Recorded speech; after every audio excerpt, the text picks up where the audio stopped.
In 2000, the FBI office received a very strange call. The caller claimed that in the last 12 years, there had not been a single honest winner of the McDonald's lottery known as McDonald's Monopoly who had won anything more expensive than French fries. At first, the Bureau thought it was some kind of joke or prank, but then they started checking the data they received and realized very quickly that the man was telling the plain truth. And the more they dug, the more they were amazed at the scale of the scam. It was a whole network like a drug cartel, with its own supplier, its own distributors, and its own runners, all of which operated in plain sight. One man would get the winning stickers and sell them to his trusted people, who in turn would look for people willing to go to McDonald's and collect the prize. Dozens of people were involved in the case, ranging from ordinary housewives to former drug dealers to current members of Cosa Nostra, who managed to steal more than $20 million from McDonald's.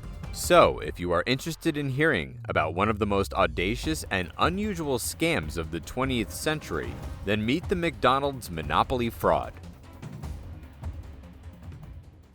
I want to ask you to take your mind off the video for a moment and look at the cool print I made for you.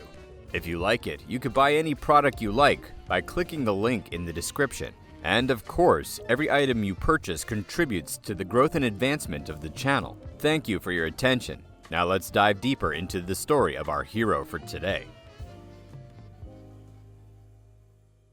I suggest we start by refreshing your memory about what McDonald's Monopoly is. It is a promotional lottery based on the well-known Monopoly game. In it, you need to collect stickers that McDonald's attaches to its products.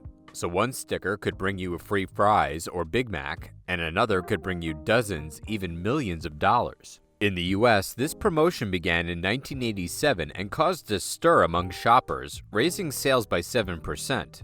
Everyone from small to large who liked to visit McDonald's played Monopoly and hoped to win $1 million. The game became, I'm not afraid of the word, popular, capturing the attention of millions of Americans. So when the FBI office received a call from an informant claiming that the lottery was rigged, it was by no means an ordinary event. It wasn't just someone defrauding a fast food restaurant. It was someone actually spitting in the face of all Americans hoping to win a prize from their favorite McDonald's.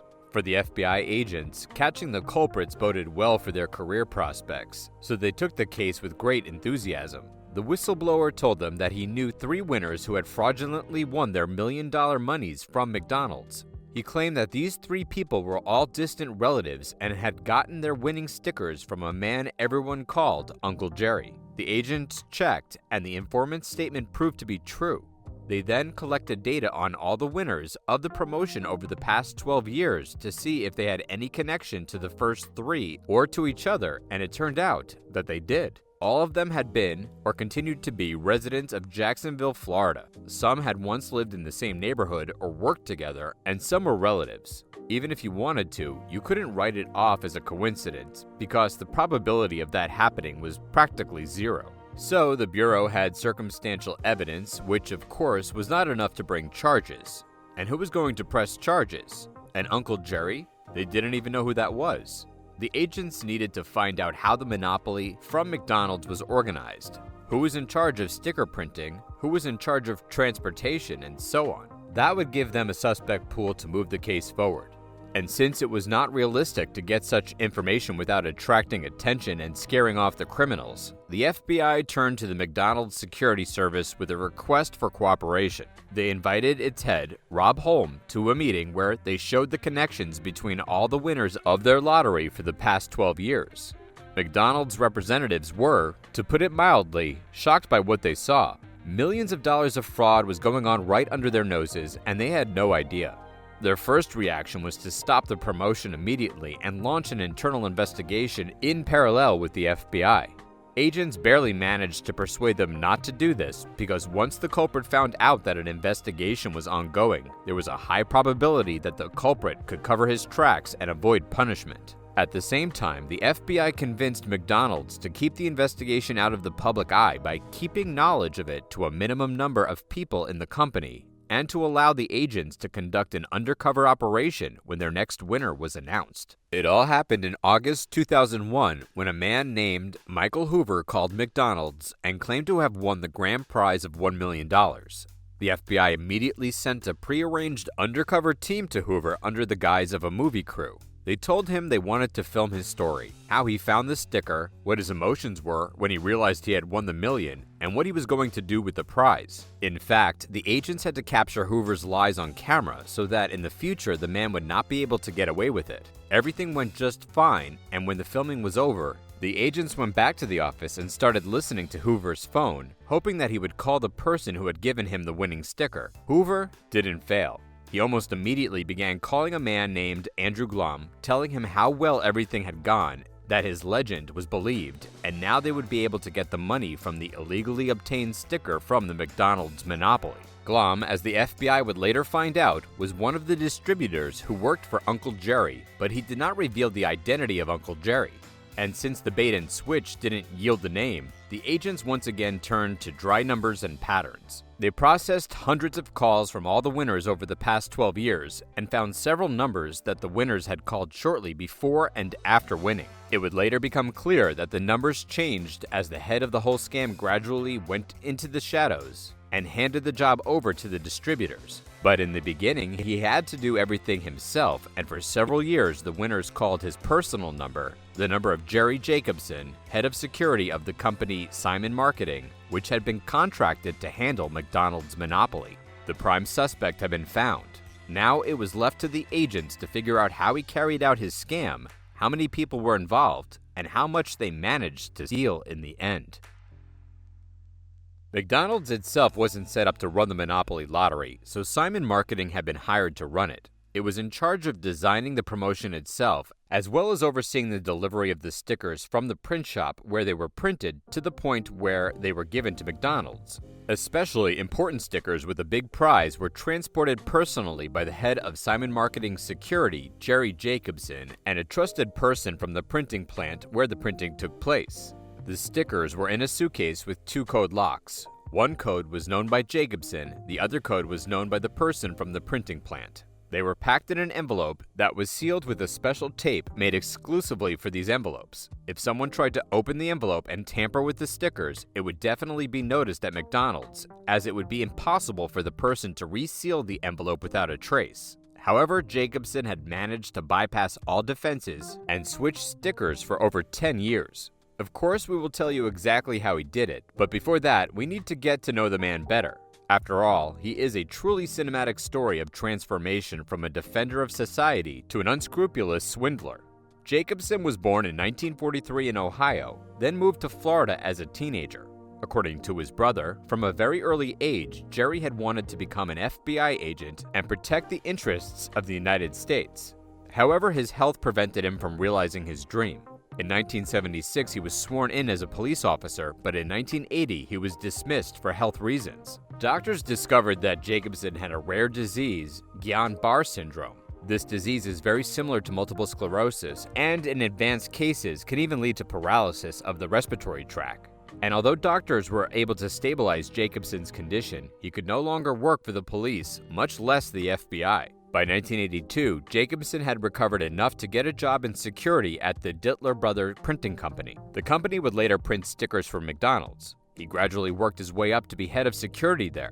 At work, Jacobson was known as a fanatic for his work. This became especially evident when Dittler received an order to print stickers for McDonald's monopoly in 1987. After that, it got to the point that at the slightest suspicion of theft, Jacobson would conduct a detailed examination of the suspect. He would even open the soles of their shoes to make sure there was no hidden compartments. The zeal was soon noticed by Simon Marketing, which, as I said earlier, was responsible for McDonald's monopoly, and they lured Jacobson over to take the same position, but at their company.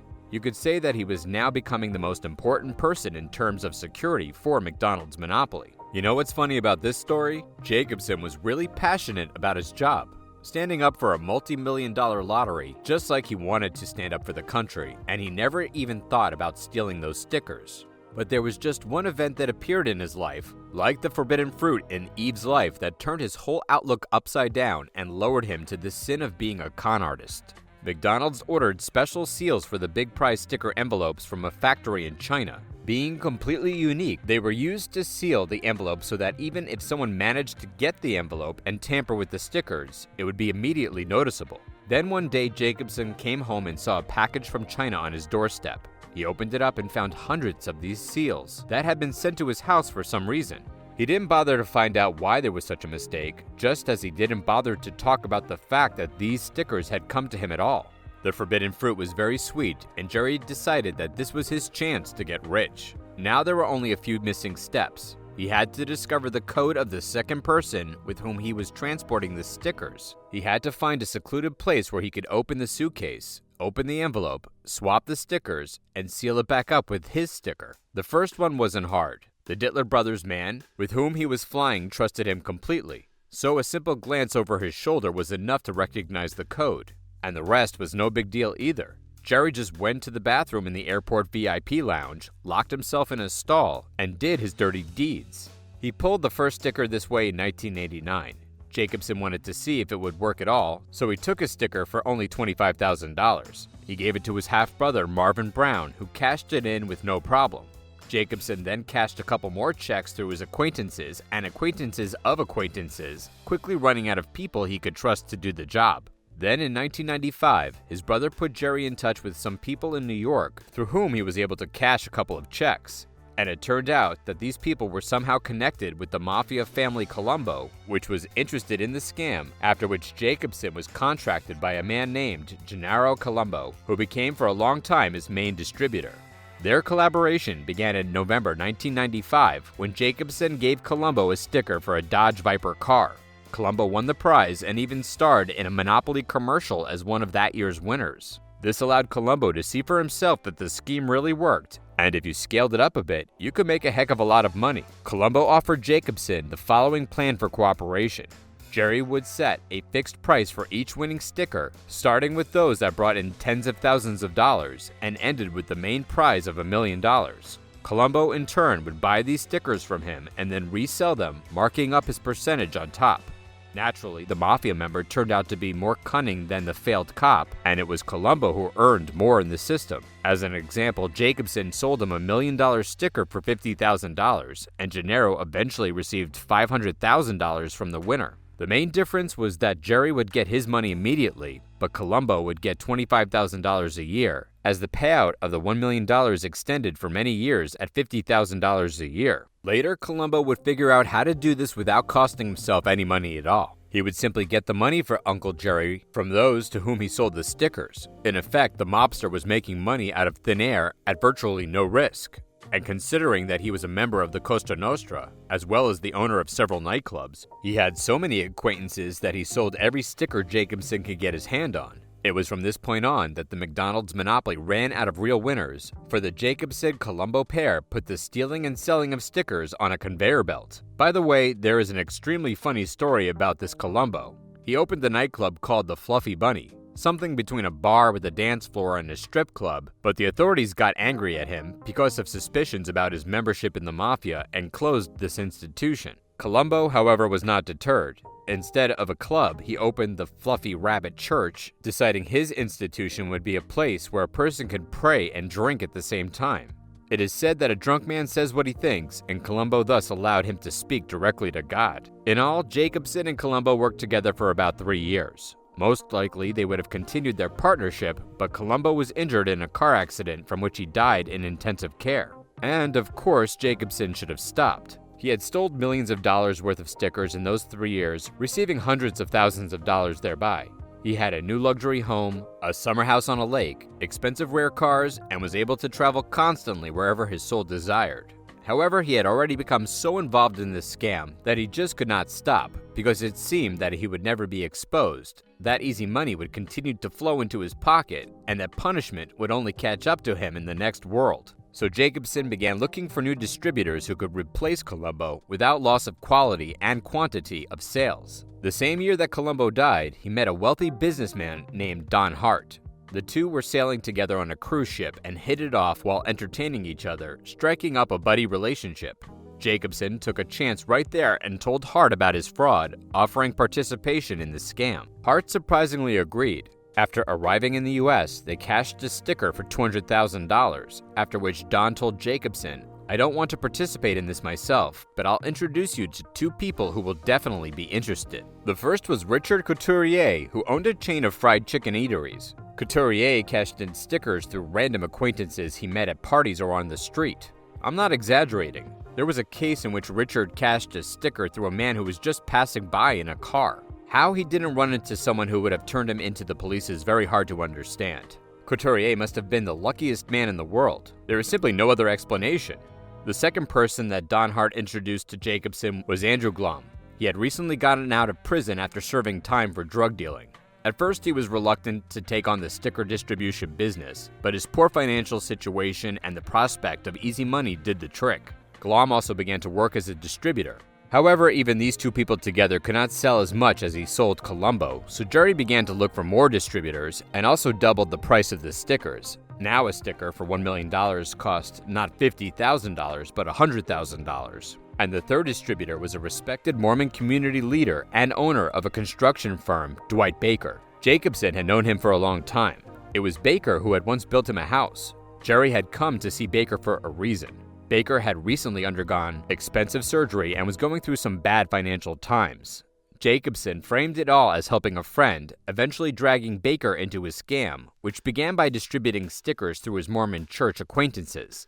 Jacobson would probably just have kept looking for new distributors to get back to the same volume that Colombo had handled, but already an informant's call was ringing in the FBI office, and Andrew Glom would soon be in the Bureau's crosshairs once Michael Hoover won the McDonald's monopoly. The FBI knew for a fact that Glom and Hoover were involved in the scam and also had circumstantial evidence that Jacobson was in charge. This, of course, was not enough. There were dozens of people involved in the fraud who were helping Jerry and his distributors cash the stickers, and the agents needed to make sure that when the trial started, these people would not be able to get away with saying, "I didn't know what I was doing, I was tricked," and so on. For this purpose, the Bureau decided to continue the undercover operation in which the agents posed as a movie crew. First, they called all the past winners and told them that McDonald's wanted to gather all the Monopoly winners in Las Vegas. But before they could do so, they had to star in a commercial for the event, talking briefly about how they won their prize and how it changed their lives. And since everyone loves to go to Vegas, and especially for free, there were no refusals. So the agents started the operation, filming tons of footage of people lying on camera about how they won the McDonald's monopoly. And some of them managed to get confused about their lies right on camera. So now dozens of people who had been involved in cashing in their winning stickers could no longer say in court that they did not know that the stickers given to them by Uncle Jerry or his distributors had been stolen, because the video clearly showed how they claimed to have gotten the stickers honestly without mention of Jacobson and his men. At the same time, the Bureau was busy trying to find evidence to prove the guilt of Jacobson and his distributors at the top of the scam. They began by tapping Jacobson's cell phones, thus finding a second distributor in the person of Baker, as well as confirming Glom's connection to him. The second action to find evidence was surveillance. Every time Jacobson arranged a meeting with someone by telephone, a special team would follow him to try to catch the transfer of the stickers on camera. This method was less effective than a wiretap, but even here the Bureau was lucky. They were able to film Jerry passing the sticker to Baker. The agents went from the bottom up. First, they tracked down all the Monopoly winners. Then they found the people who gave them the sticker. And finally, they connected the distributors to Jacobson, who was the one getting the stickers. All the evidence was either caught on camera or recorded on audio.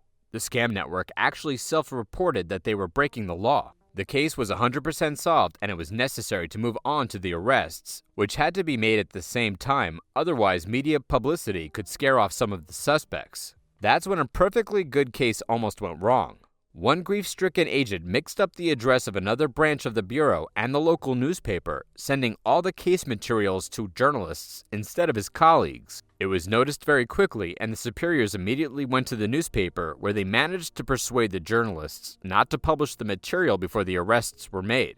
So the arrests went off without a hitch, and in August 2001, the FBI arrested Jacobson and his associates. When Jacobson's lawyer looked at the case and the authorities' evidence, they bluntly told their client that there was no way to escape conviction, and the only option to reduce his sentence would be to cooperate with the investigation. Jacobson took the lawyer's advice and made a deal with the authorities. The trial was more of a formality than a real process of proving guilt.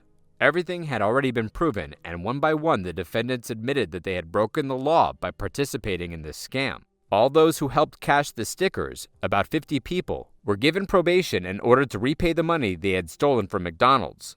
The distributors got a year in jail and the same obligation to repay the stolen money, and the prime suspect, Jacobson, received a 3-year prison sentence and a mandatory $12.5 million restitution to McDonald's. A total of $24 million had been stolen during the scam. The arrests took place in August 2001, and the first trial took place on September 10th of that year. The newspapers were full of headlines about the McDonald's scam, and the FBI agents and the prosecutor were basking in glory because they had all succeeded in uncovering a fraud in a lottery played by millions of Americans. However, the very next day in New York, something happened that the whole country still remembers, and the McDonald's scam was immediately forgotten.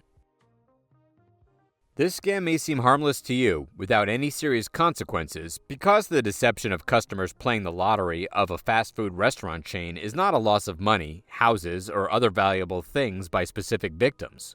However, things are not so simple. Simon Marketing and Dittler Brothers were bankrupted as a result of Jerry Jacobson's actions. No one else wanted to work with them, so the companies had to close dozens of offices around the world, leaving hundreds of people without work. That may be small consequences for some, but I believe that when hundreds of ordinary people suffer because of the actions of one con artist, it is anything but small. And don't tell me that in the end, it makes no difference.